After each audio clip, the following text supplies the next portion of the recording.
السلام عليكم ورحمة الله وبركاته. اليوم بنقدم لكم وصفة بسيطة وسهلة وطعمها لذيذ جدا. هي الحلوى الكاستر والبسكويت، لذيذة جدا جدا وسهلة وبالفواكه. في الصيف الجميل محتاج حاجات باردة. بنبدأ ب3 معالق كاستر، بندوبهم في ربع كوباية حليب، وبعد كده بنحط حوالي 500 جرام من الحليب، نص كيلو. بنجهز عبوتين بسكوت ميري، بنرصهم في قالب كيك. بعد كده بنرصهم بأي شكل احنا يعجبنا. بنحط الحليب على النار، بنحط عليه 3 معالق كاستر اللي هما مدوبين، بنحطهم بعد ما بيسخن، ونحط له نص كوباية سكر. بنقلب كويس، وبنحط الكاستر المدوب بسرعة، وبنقلب كويس جدا. بعدين بعد ما جهزنا الشكل وقطعنا الفواكه، بنحط الكاستر بعد ما يبرد، ونقلبه باستمرار عشان ما يعملش وش ويكلكع وكده. نحط جزء من الفواكه في قلب الكاستر ونقلبهم. بعد كده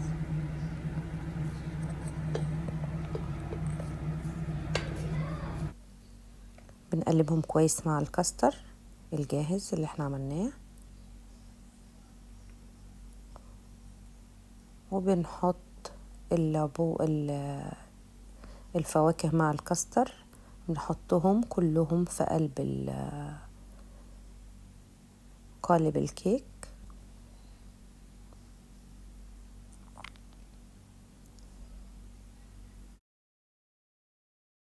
بنجيب الفاكهة ونحطها نزين بالشكل اللي يعجبنا. وشوفوا ألوانها المختلفة. في الفواكه كانت عبارة عن عنب مقطع، عنب أخضر، وفي عنب أحمر، وكرز، وموز، وتفاح، كله مقطع بالشكل اللي نحبه، وفراولة. نحط الشكل الديزاين اللي احنا نحبه فوق، نحطها في التلاجة مقدار ساعة، مثلا ساعة أو لمدة ساعة أو ساعة ونص، مفيش مشكلة. بنشيلها بقى، نفك القالب. شكلها قد ايه جميل ومغذية للأطفال وصحية، هيلثي جدا،